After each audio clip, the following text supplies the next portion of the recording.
go live here. Okay.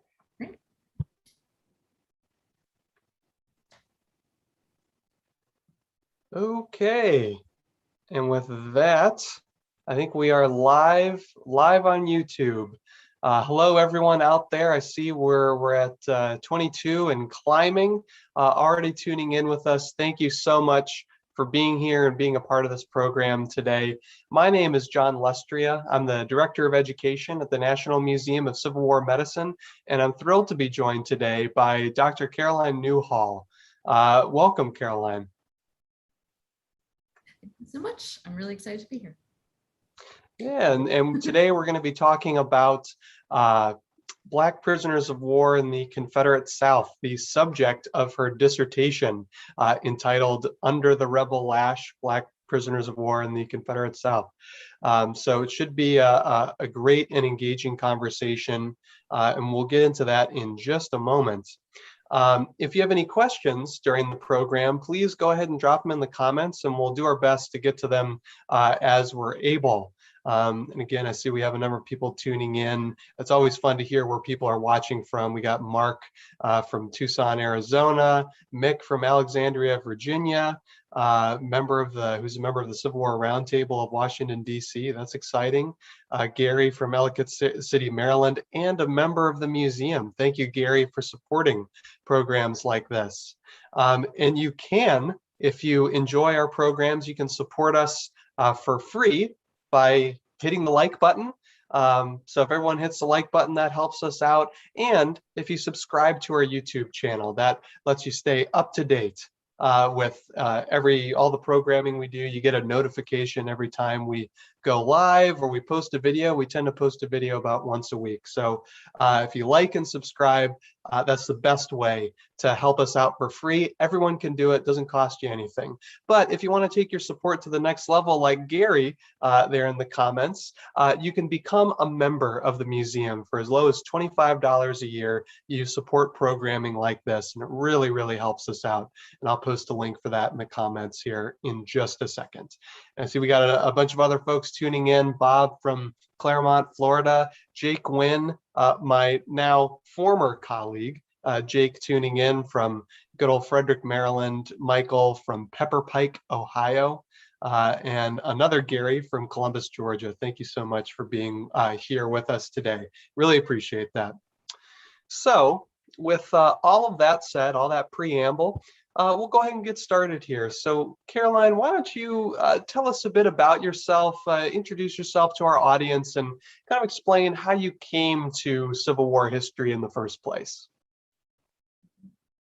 Oh, it's a long meandering tale. I'll try to cut it down for you all. But yeah, I am from New York City originally. Oh, can you hear me all right? All right, great.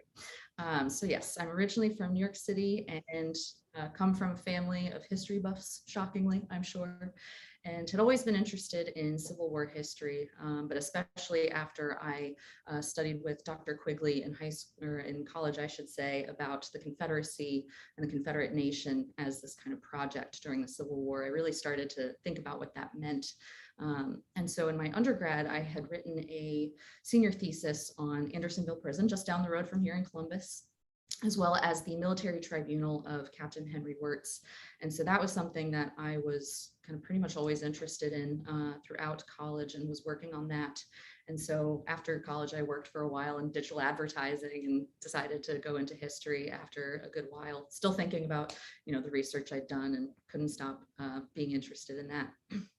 And then, yeah, just dove right back in as soon as I got to grad school at University of North Carolina in Chapel Hill, where I got my PhD, and was just a postdoc at Virginia Tech, studying with Dr. Paul Quigley, ironically enough, which was great for the last year. And now I'm at Columbus State University in Columbus, Georgia. So kind of been all over the place in the South for the last decade or so. So yes. There you go. There's all over the place. And now I've ended up right down the road from the topic of my undergraduate thesis. So the universe works in mysterious ways. Absolutely. And there's a lot to be said about being well-traveled like that. Got a few other folks tuning in. We got Ryan Lynch saying, we love Dr. Newhall. So you got at least one fan one fan in the comments there, and Dr. Shelley Murphy, hi from Charlottesville, Virginia area, and Kevin from Forest, Virginia. So splendid. Um, Getting started here, talking about your undergrad thesis, which is sort of the foundation that you've, I think, been building on with your research, and the subject of our conversation today. How did you come to the topic in the first place? How did you arrive here? Yeah, so I knew I wanted to work on Black prisoners of war, or just prisoners of war generally, I should say. Uh, it might sound a little weird at the moment. So yes, when I got to graduate school, I revisited that topic.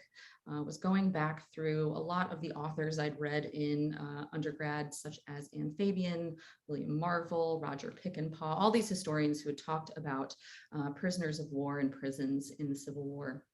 And they kind of kept, running into the same wall that I kept seeing and was running into with myself when it came to African-American soldiers and their experiences in captivity in the Confederacy. We knew that there were at least, 800 or so men who were held in prisons throughout the Confederacy. At least 9 prisons had Black soldiers enter the prisons. But beyond that, there were men who just kind of fell off the face of the planet. And there were, some rumors and knowledge that men were being executed, that they were being enslaved, some even sold, but they were going to places where white soldiers just couldn't follow, it seemed. And I had some colleagues who suggested things like, look through the compiled military service records, look through the pensions. So I know we'll touch on that at some point. But I started to pull on that thread and really try to understand, what was going on at the base of the Black soldier experience when it came to captivity in the Confederacy, both for freemen from the North, for formerly enslaved men from the southern states. What did it mean to be a prisoner of war in the Confederacy for them? And so that really sparked this research, and I started pulling on that thread and just identifying as many men as I could and going from there, and just really trying to understand what they went through and what that said about the Confederacy, about slavery, about law during the Civil War. So those were some of the key interests that I started out with. Yeah, I can imagine, and I'm sure we'll get into it. I can imagine, studying that, so the most compelling comment I ever heard about, kind of studying something kind of on the, not on the margins, but, kind of the edge of the system, so this is not the typical experience that you're looking at, because they're relatively, a comparable to the white prisoner of war population. It's a relatively small number, but it's well worth studying those kind of along the exterior of the kind of typical experience, because it lets you kind of fill in the blanks between, once kind of the boundaries. So there's a lot to be said in that regard, and I think this is going to be a particularly revealing topic as we get into it. Now, you mentioned a number, that 800 number or thereabouts, that we had known about. Exactly how common were Black prisoners of war in the Confederate South? Because I'm sure there's some folks that thought there were just none at all. I actually got that comment a few times when I first started this research, was, were there any Black POWs? So yeah, they were far more common than realized. Definitely not the same number as white POWs. White POWs numbered in the hundreds of thousands, tens of thousands perished in the prisons. So that was something I did have to reckon with. You only have about 180,000 Black soldiers entering into the ranks during the Civil War. They're really, recruiting in greater numbers in the early part of 1863. So they're basically in the war for about a year and a half as formal soldiers. So that also had an impact on their numbers. And I know historians like Herbert Aptheker and others were trying to compile conclusive data on just the number of soldiers who, died in captivity or were killed in action. And so the estimates I've seen are about, 2,800 men were killed in action from the USCT, the United States Colored Troops. And as I went through about 50 regiments out of more than 160 total that were Black regiments in the Civil War, I have found thus far more than 2,500 men who I have conclusively identified as Black prisoners of war. And so, some of those numbers change depending on how much information I find down the line, but at least these men are being codified in some way as surviving capture long enough to enter the books as a prisoner. And so I really had to start thinking about captivity and capture as kind of these two different experiences. The moment of capture, super important. And I think that's where most historians have focused on battlefield atrocities, on the particular dangers that Black soldiers faced when it came to engagements with Confederates. And so I was really curious in taking that experience of survival after captivity became a formal process, and found that and this number hasn't quite been updated. Back when I had only 2,300 men that I'd identified, more than 1,500 appear to have survived to the, at least to have returned to the United States in one form or another. And that's around 70% survival rate, which I found really compelling. Just wondering, what is going on here? What is the impetus for the Confederacy to even keep these men alive? What's going on there? And so I really had to work with the history of slavery and enslavement as well, kind of look to antebellum processes, look at past wars like the War of 1812, Indian Wars as well, and thinking about how Confederates have treated Black combatants historically when they weren't Confederates, and they're still part of the United States. And how did that translate into the war itself? And so I was pretty surprised to see that there was a very comparable number of Black prisoners of war who survived the moment of capture long enough to at least enter a prison or a convalescent camp or a hospital, and that so many were able to survive in one way or another, which I thought was a pretty powerful statement and something I've been trying to pursue throughout the last 7 years.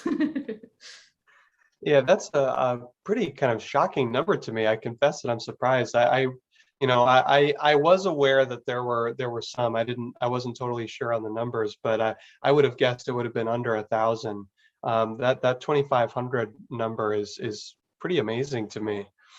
Now, as you're researching this, and this is something that I ask everyone because I find it interesting, and I'm the one asking the question, so I get to I get to do it that way. But I think people are interested to know, where all this sort of comes from, because I think sort of what separates people that are interested in history, what separates people that write books and things from people that just kind of have an interest in history, is they go out and they find the sources and they kind of synthesize it and all that stuff, and sit down and write. I mean, it's a whole ordeal, but the most important part of all that is finding the sources. And I just think it's of interest to people if they ever feel the urge to do something like this themselves. So what sort of sources did you consult with this? And I always love asking this question because there's always an answer to it.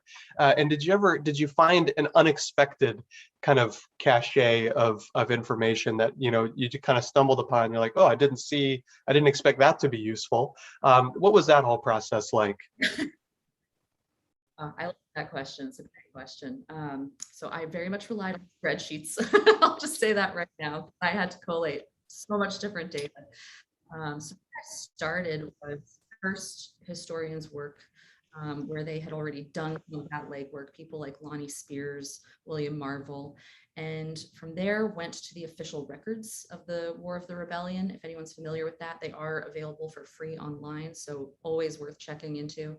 And basically went through every possible mention I could find of Black soldiers, Black prisoners of war, and basically just compiled this insane document, hundreds of pages long, of any possible mention I could find of them, and putting it kind of in chronological order, getting a sense of the scope of what was going on. And out of 120 plus volumes of correspondence, there are 4 direct instances of first-person testimony from Black prisoners of war talking about that experience, and they're very, very short. So I realized that was going to be maybe the big problem for me, was just getting that first-person testimony. And so I had a good source base to work with in which people were talking about them, but really understanding what they went through, especially once they disappear from the sight of Union officials after they've kind of moved through the Confederacy from place to place, was a huge problem. And so I went to fold3.com, the military wing of ancestry.com, and all of the compiled military service records are digitized for the United States colored troops.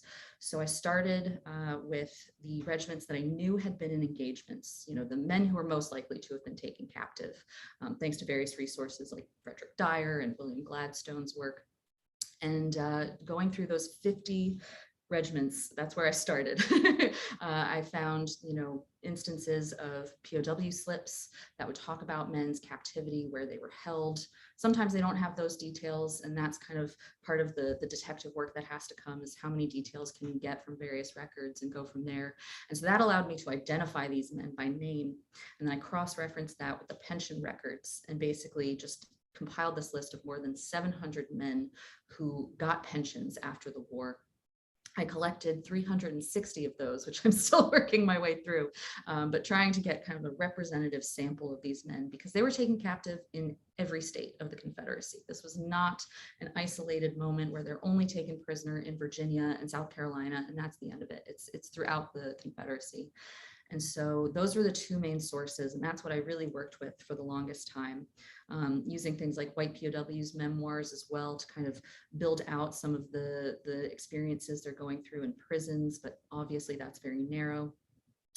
And then beyond that, newspapers. I was actually quite surprised to find several mentions of Black POWs in newspapers, kind of mentioning their, moving through the countryside, their presence in prisons. And they are talking about these POWs as if they're just, runaway enslaved men who've been captured in the process of running away. And they're being advertised to be reclaimed by their enslavers within the areas of the Confederacy. And I know some of them were reclaimed. That's a focus of my book right now in a few chapters. It's just that process of upholding private property rights. And so, yeah, it sparked off all these different directions, and the pension files especially lend themselves to medical testimony, which I know we'll get to in a second. So there was just a lot that had to be kind of cross-referenced and compiled together to kind of build this holistic vision of what was happening to these men, depending on when they were captured, where they were captured, who captured them, who was dealing with them in the aftermath of captivity. So all those various, fluctuations and variables that I had to grapple with. But yeah, there's a lot out there, and a lot of it's been digitized, interestingly enough. So I was actually quite lucky to be able to find a lot through what is publicly available. You have to go through a paywall every so often, but that's definitely something that I think made this work possible to a degree it would not have been had I had to go to the National Archives in person and look through the CMSR day by day and find who these men were. So yeah, the veritable needle in a haystack problem was definitely an issue at first, but it just kind of spun out from there. So yeah. Yeah, well, and it's why I think probably now is the perfect time to be writing a book like this, just because of the wealth that is so easily available. I mean, it was all out there, it was all findable, but it was a little bit more of a Herculean effort to find it. I mean, it's still a Herculean effort, there's no doubt about that, but it's a little bit more facilitated by the accessibility of the records. And that's the amazing thing to me about all this, is that a lot of these are familiar sources, old newspapers, the official records, compiled service records. I mean, they're familiar sources.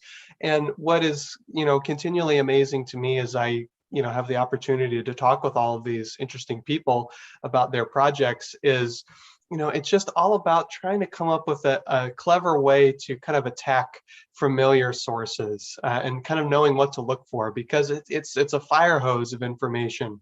Even though the official records, has a definitive beginning and definitive end, it can be a pain to sift through.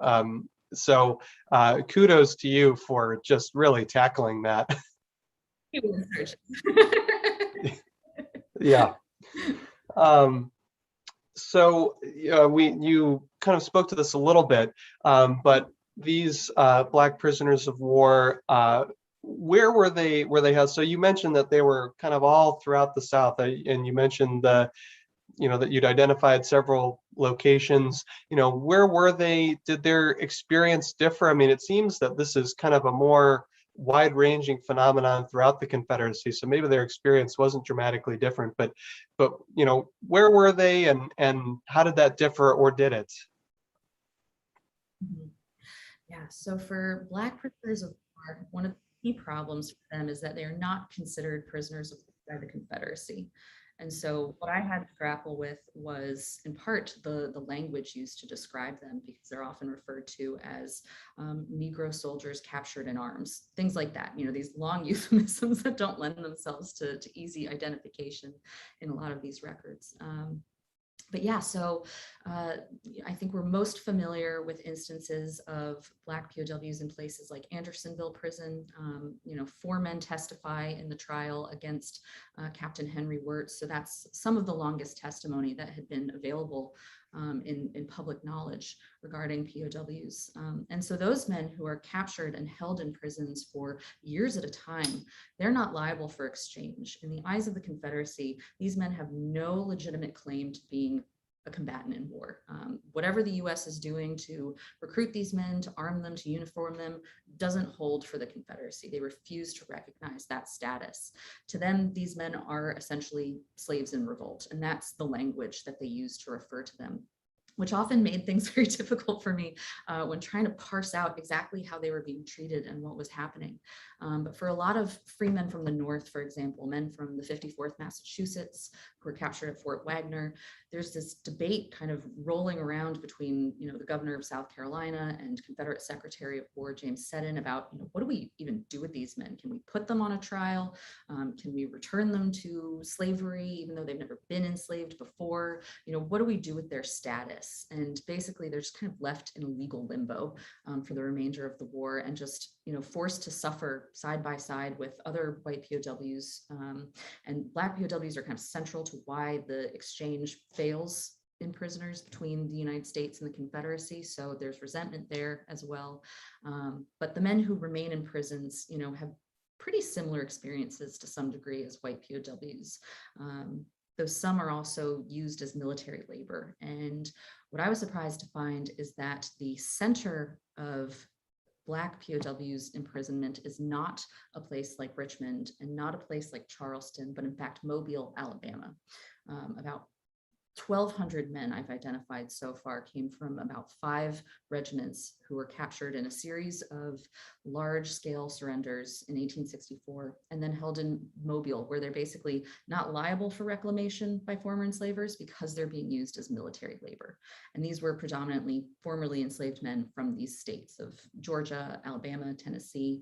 And so you see the Confederacy just kind of dealing with these men based on their need in particular contexts. And so something I'm thinking about moving forward is, you know, the local context where these men are being held and how that dictates the approach to their imprisonment and treatment.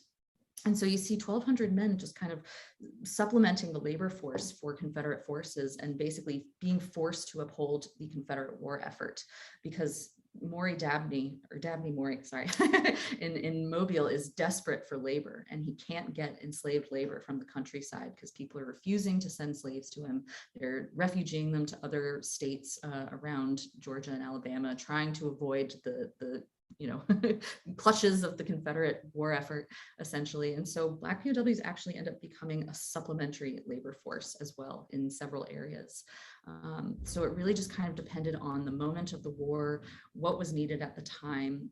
And a lot of them are in this kind of limbo in prison. Quite a few, the vast majority, are used as military labor by the Confederate military. And then several dozen seem to have been returned to enslavement if they're identified and reclaimed, if that's a convenient context for that to happen. And then a few sales. So that just runs the gamut. It really depends on the place and time. Yeah, which makes perfect sense. Yeah. And that's, you know, it's hard to say anything is amusing, you know, when we're talking about this topic, but it's, I have to say, fairly amusing to me that just sort of the existence and presence of these, you know, Black Union soldiers who, you know, now the Confederacy, you know, has to, you know, take them as prisoners, and now they're like, well, what do we do? And it's just suddenly they're confronted with sort of the general absurdity of racialized slavery, and it's just like on all these really flimsy foundations, and they sort of have to deal with it, but like in official government language, and it's just something about that is kind of funny to kind of watch them squirm a little bit like that. moving on, we are, of course, a medical museum. We're the National Museum of Civil War Medicine. So I had to ask about the medical treatment to the extent that, you're aware of any, what that looked like for these Black prisoners. I came to find, and this is where the pension files are such rich sources. If anyone's ever, seen a pension from the National Archives, a Civil War pension, they really run the gamut, but it's essentially a document where veterans after the war are basically justifying to several panels of observers that they are debilitated physically in some way and need monetary compensation to supplement their day-to-day lives because their bodies have been impacted by the war. They can't labor to the same extent that they have, particularly Black men who make most of their livings from physical labor. So you see this constantly in the pensions as them kind of emphasizing the effects of the war on their bodies and the effects of imprisonment at times on their bodies and the ramifications for that and for their families as well. So the pensions are kind of excellent documents for finding just that kind of information. And I was actually a bit obtuse about this initially and kind of ignoring it for a while because I was looking for other things, like places and movement and people involved. And it finally hit me at one point that I had more than a dozen men who had received amputations at the hands of Confederate surgeons.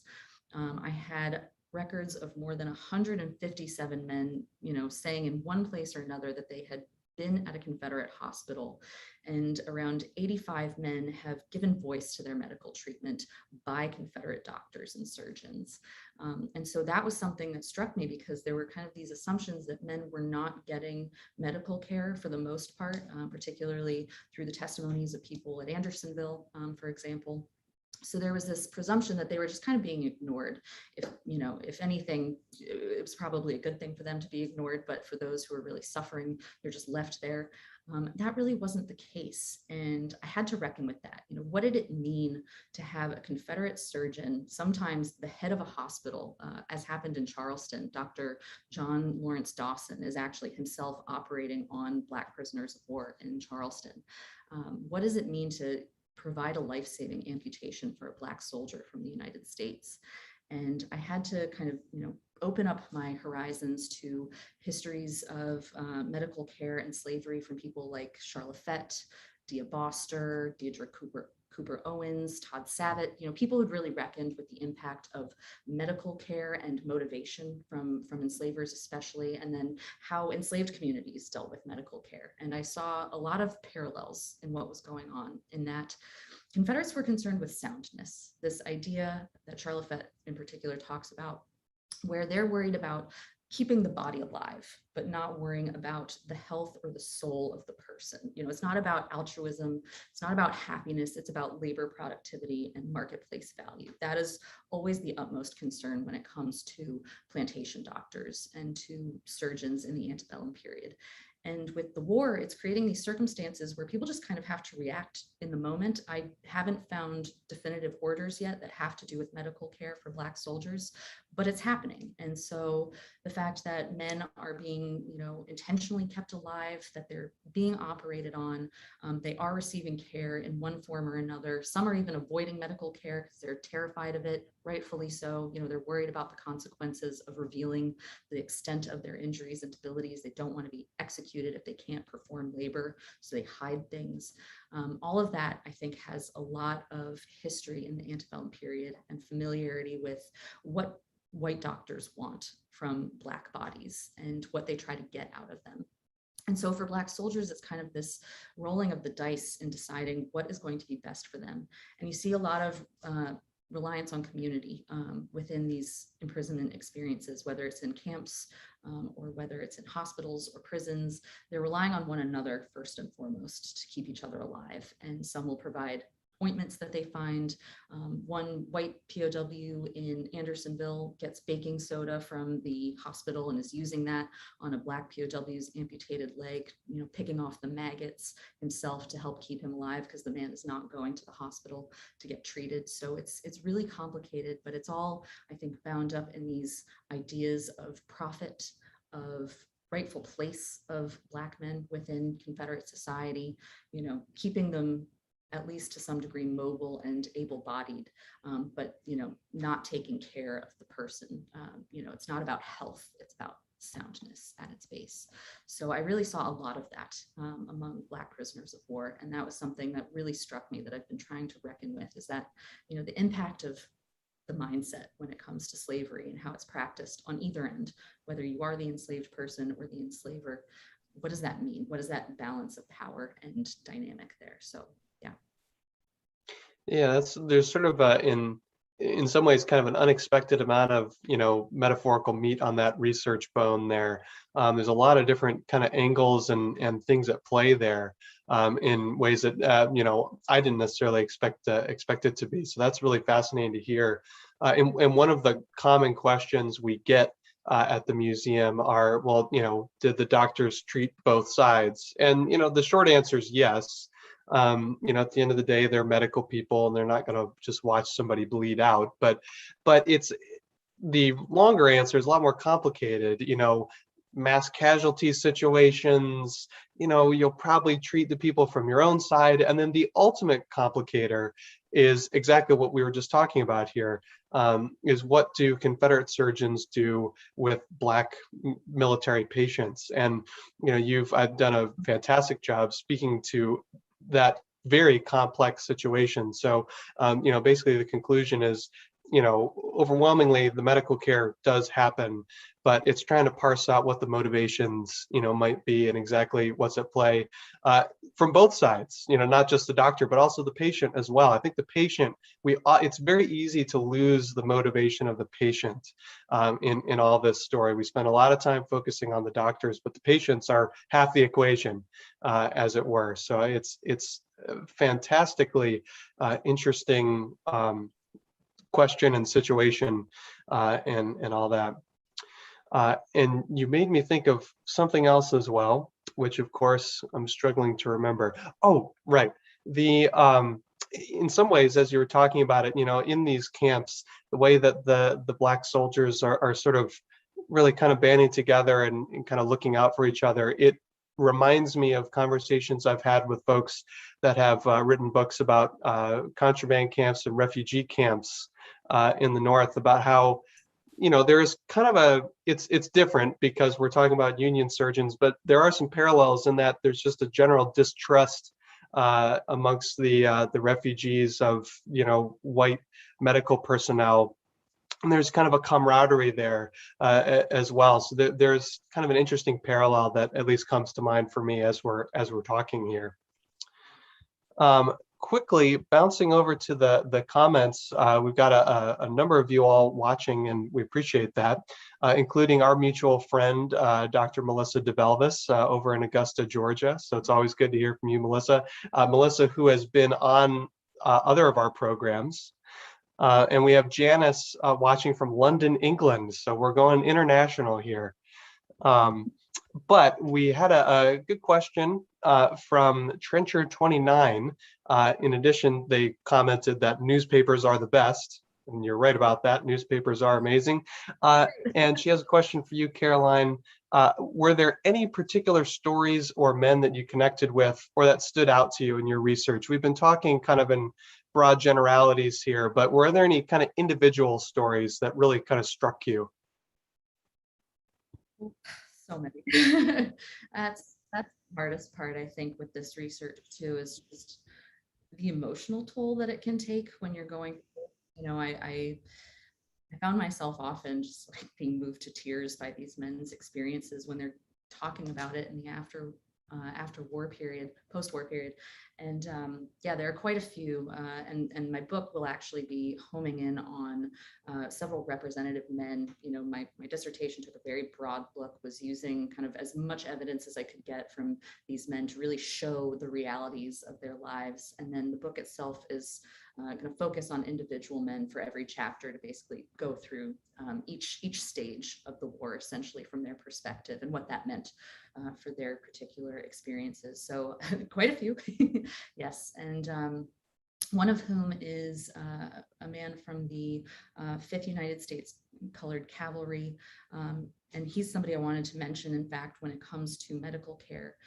He is, if I'm remembering correctly, from Kentucky. I meant to look at that beforehand, but he is captured at the Battle of Saltville, which some in the audience might know is pretty infamous for being a massacre of Black soldiers. Not many survivors in the wake of that. They were poorly trained men, especially. They'd only just been recruited a couple of weeks beforehand. And this man, Charles Cecil, basically is captured at gunpoint by a Confederate. He's received several bayonet wounds. He's already sick when he's fighting as well. So I can't even imagine what's going on for him physically in this moment. And he's basically dragged off of the field of battle and left with the doctor and his assistant, who is another enslaved man named Cornelius. And Charles Cecil talks about kind of busting out his white handkerchief, and he refers to it as the only one he'd ever owned. So this idea that he has some property and clothing now that he's part of the United States military, and he's using it to kind of stop the bleeding of some of his wounds. And when he's brought off the field, the Confederate doctor is yelling at him and cursing at him for, defying his masters and fighting against the Confederacy. And his captor says, "If you cure him, he will make me a good servant." And Charles Cecil manages to survive. He's treated by this man Cornelius primarily for the remainder of the time. But just thinking about his struggles to get back to the United States in the midst of this, moment of being captured, using his, one thing that he has owned in his entire life to really keep himself alive, really struck a chord with me and kind of, laid bare what these men had to go through to just fight for their freedom, fight for their families' freedom, make a stance against the Confederacy and slavery, generally speaking. So he's one who really got to me, and he's definitely going to be featured in the book. But yeah, that experience and just the level of devastating things that he had to go through just to make it out of the Confederacy, and just the profit motive that's revealed by his captor as well, keep him alive and all benefit from his labor after the war. That consideration is rampant throughout Confederate soldiers' mindset. So he's one who I definitely connected with. And another man named Abram Rawls, who I've talked about in a few other places before, who's also going to be featured in my book, is a man who is reclaimed by his former enslaver. And basically just the ways in which he navigates this return to the farm, basically, making himself out to be the obedient enslaved man that his enslaver wants to see, and then using all of these various tools at his disposal as he can in order to escape once more and to reconnect with his wife. But then he never corresponds with his family back in Alabama after the war. He's too terrified of being located and identified and essentially executed by his former enslaver and by, former Confederate people. And so the danger doesn't stop just because the war is over and legal freedom has become, somewhat a reality for a lot of these men. They still have to live with the consequences of slavery and the consequences of enslavers' power, which they still very much have in this period. So just knowing that former enslavers have control over their birth records still and don't take the steps in the aftermath of the war to, let the courts know, here are these people's records, here are their birth dates. They don't do that. They have no motivation to do that. And so men like Abram Rawls have to actually establish contact again with their former enslavers, put their lives at risk in order to get this information so they can get pensions. And so knowing that the struggles just don't end just because slavery has ceased to exist is really powerful and affecting for me. And something I really want to reckon with, honestly and truthfully, moving forward. I think it's really important to understand that. Yeah, that's, I'm glad that you highlighted all of that because, in some ways, I think what you have described for us is that in some ways, the experience of, being in these prison camps, which, I think as we all know, watching the experience of being in a prisoner of war camp, North or South, is pretty horrific. But that in many ways, the experience of being in these prisoner of war camps between the Black and white soldiers, the day-to-day was not strikingly different, but just exactly what you highlighted in those individual stories is where the difference really comes to the forefront. There's some very uncomfortable navigation that needs to happen just to make it there in the first place, or once you're there, or even once you left, there are these other kind of hurdles and and dances that need to happen in order for things like a pension to be had and whatnot. So there's so many very critical ways where the experience is different between the Black and white soldiers. So I'm glad that you highlighted that in those individual stories. Let's see here. And Kaylee is the person's name, Trencher29, who asked that previous question. Oh, and actually, quickly before I follow up on that, got a couple people who, Bowen and April, who've tuned in just a little bit late with us. And I want to throw out the mention to anyone who joined us late. If you want to watch the whole program, when we finish the stream, it will continue to live on our YouTube channel. So when we wrap up here, you can go back and watch the beginning over and over as many times as you want. You can pause it and write things down and all that sort of stuff. So fear not, in case maybe you missed something, you want to go back. But Kaylee asked, leading me wonderfully into my next question here. What do you think we can learn from these men, and what do you hope the impact of sharing the stories of these men will achieve? When your book, well, first of all, do you have a estimated release date or release year, or is that still too far away? Definitely too far away, alas. Okay, I'm well, working on we'll it. be That excited. is- We'll be excited that's when it being comes tackled. out. Yeah. But yeah, talk about, some of your hopes for the book, and what impact and what we can learn from these stories. Yeah, so I think something that really comes through in this is recognizing first just how much is out there when it comes to the perspectives of Black Americans who are kind of, kept out of written records for so long. What is possible through things like the pension files. I know there are a lot of great scholars out there, like Holly Pinheiro, for example, has been doing excellent work with the pensions. And so just recognizing what can be revealed through these. And what I'm trying to work on especially is, I've got this list of 2,500 men, more than at this point, and not just them, but their families, their communities, their loved ones, their former enslavers, the people they engage with on a day-to-day basis, and especially for men who had been formerly enslaved. I think where my focus really lies here are the men who don't get to enter into the records in the same ways as, say, freemen from the North usually could. Still very limited, obviously, but for formerly enslaved men who may as well not exist in history because the records are so informal often, or they're represented as numbers in a ledger rather than discrete individuals with lives and fully fleshed out personalities.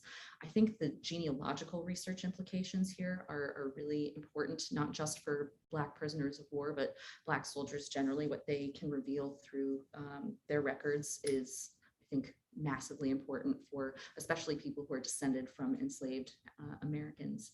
And so I'm working on turning my research database basically into a public-facing resource where people can kind of locate further information and sources on these men, use that to make some cross references with other things that I haven't even thought to look of. This research could go in so many different directions, but I think Black prisoners of war, more than anything, are really significant for showing the basically the values of the Confederacy. I know maybe that sounds a little repetitive, but with the Confederacy, it really reveals how they're considering these men as neither legitimate or illegitimate when it comes to soldiering and warfare. They don't even count as illegitimate in the eyes of the Confederacy. They are property first and foremost, and the laws that they apply to them make that clear, whether it's antebellum civil laws or laws of war. And something I'm working on especially is to really highlight how they manipulate law to justify their treatment of these men as reclaimed property, as refusing to treat them under the laws of war as they do with white POWs. White POWs never question their status as soldiers and as citizens of the United States. Not so with Black POWs. They're still kind of in this limbo because of the refusal of the Confederacy to treat with them as they do with white POWs. and recognizing that they are individuals, but they're also members of broader communities, I think is going to be really important for understanding enslaved people's histories more directly, and their genealogies, especially knowing people's parents, their siblings, their grandparents, aunts and uncles, I think has a lot of potential for opening up research avenues that I know people are already undertaking, and I'm really excited to see where that all goes. But yeah, they're just as deserving of attention and insight, even though, they're a small number comparatively. They have massive impact on the war itself, whether the Confederate war effort, whether the diplomacy between the United States and the Confederacy, or the aftermath of the war itself in terms of, pension negotiations, things like that. So yeah, they're really significant figures. Yeah, I think that's a really, really compelling case for highlighting just how many angles there are to this. What on the surface is, seemingly a, kind of a pretty cut and dry proposition, but there's so much depth to be had on this topic. And this has been, I think, a fantastic conversation. A couple other kind of smaller audience questions as we start wrapping up here. One from Brad Stone, one of our docents at the museum. He's fantastic, and he's appeared a handful of times on our channel as well. Brad asked if there's any indication on whether Confederates had African American POWs segregated from whites during, in the hospital during medical treatment, if there were like separate wards or something like that. The level of detail is not really there to say anything definitive about that. I know, I believe it's Roper Hospital in Charleston, which the Black POWs tend to refer to as Queen Street because of its location in the city. But I know that prior to the war, that hospital did serve Black and white patients. And I believe there was a separate ward for Black patients. And I think that practice might have continued in the war itself, but for the most part, sometimes Black soldiers are segregated from white POWs in places like Libby Prison. Sometimes they're kept in different rooms. I know the Old City Jail in Charleston had like the fourth floor had Black prisoners of war, but they still kind of moved in and around each other in the courtyards. And in Andersonville, there's a group of Black POWs kind of huddled around the south gate, but they're still kind of in and among white POWs. So there is some segregation to some degree, but I think it's a really interesting moment where white POWs and Black POWs are interacting with one another on a regular basis. And you see that in some of the memoirs of white POWs, especially kind of these snippets they provide us of their interactions with Black soldiers, particularly men who were in Andersonville or in Charleston. And just kind of the observations about what they were like and what they were going through. So I can't say definitively. I think in some instances, yes, and in some instances, no, if that's helpful. Yes, the classic historian answer, it was both. No. Yes, yeah, yes and no. So there you go, Brad. Hopefully that was helpful for you. And Dr. Shelley Murphy asked if you used the Friedmans Bureau collection in your research. I have not yet. That is one that I would like to look at.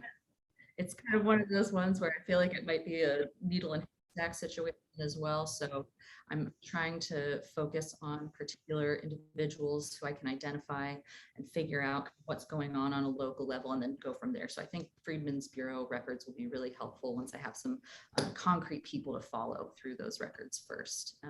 So yeah, I haven't used that yet. Still in the early stages, but I'm really excited about that resource and what it could illuminate, because I know there's so much stuff going on and ways people are entering themselves into the records through the Friedmans Bureaus too. So yeah, I'm excited about that potential avenue as well. I'm adding it to my list of the million things I'd like to do. Absolutely, it never ends. And as we kind of wrap up, my final question here, and we've already kind of touched on this at various points, but where does your research go from here? I mean, obviously this is certainly an ongoing project for you, and you've alluded to this, but as much as you want to, feel free, sketch out what's next. Yeah. very much kind of bringing things down to the local level for sure. I'm very excited to start going to more local archives and building out kind of the day-to-day lives to some degree of these men, particularly when they're home, who their families are, their communities, as I've mentioned before, relationships with former enslavers, which are so complicated. It's really interesting to look at in the post-war era, especially. So using that to really get a sense of what's happening to them, and how, their personalities might come through, what that means for them on a day-to-day basis in captivity as well. There are moments where I get to see kind of groups of men from the same plantation enslaved together by the Confederacy as POWs, and how they help each other, I think has a lot of suggestive impact for what I can find down the line. So definitely local archives, university archives and papers, trying to find things by former enslavers as well as Confederate commanders. Quartermasters seem to be a lot of the people who are fostering sales of Black POWs. So I'm trying to identify individual men who might have brokered sales of Black POWs to see what's going on there, as well as trying to follow the threads of these doctors and surgeons and see what's available from them, and if they ever mention these men and give some sense of their motives behind their medical treatment. That's something I definitely want to pursue. And so I think this is where, focusing on just a few key men is going to be really helpful for me moving forward. And that's kind of the plan for the first book right now, and what I'm in the midst of doing at the moment. And then, turning that database of just all this data on where these men are captured, where they're imprisoned, what happens to them during their captivity, their family members, pension file accessibility, any and all information I can find about them. I very much want to open up to the public and give people an opportunity to kind of sift through that and take it in their own directions as well, because, having online free resources was so key for my research. I recognize, how much that could help other people down the road and help me if they find things that I had no idea existed, which happens a lot. People are great with like bringing me snippets from diaries and letters, because I can't go through diaries and letters and just look for POWs, because that's really difficult to find. So people will hopefully happen upon more things, send it to me, we can work on it to open up different avenues. So there are a lot of ways in which this is going that I'm pursuing, and also looking at past instances of Black prisoners of war in previous engagements. There's one particular man I'm really interested in.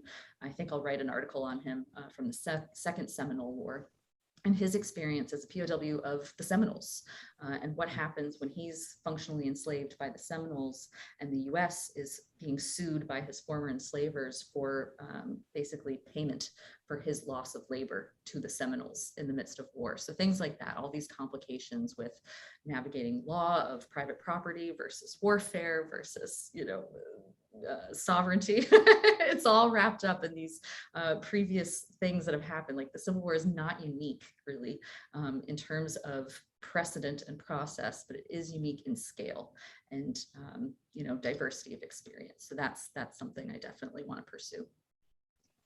Wow, a lot of, again, we've touched on this, but just a lot of interesting threads to follow there. Yeah, wow. Yeah. Oh my, well, thank you so much, Caroline. This has just been, I think, a really, really fantastic conversation. I know I really enjoyed it. Me too. I really appreciate you asking me to come talk to you today. This is really fun. Yeah, so I had a blast, and hope everyone out there watching enjoyed the program. Thank you for tuning in. We really, really appreciate it. Again, if you want to support us very easily for free, just a few clicks. If you enjoyed the video, hit the like button. If you want to stay up to date to all of our programming, hit subscribe to our channel. You can do that in the bottom right-hand corner of your screen there. Hit our logo down there, and you'll subscribe. You'll get notifications every time we go live again or we post a new video. We do about one a week. Next week, I think I'm going to be talking with Matt Borders about some individual soldiers from the Battle of South Mountain, that were wounded. We're going to kind of highlight some of those stories next time.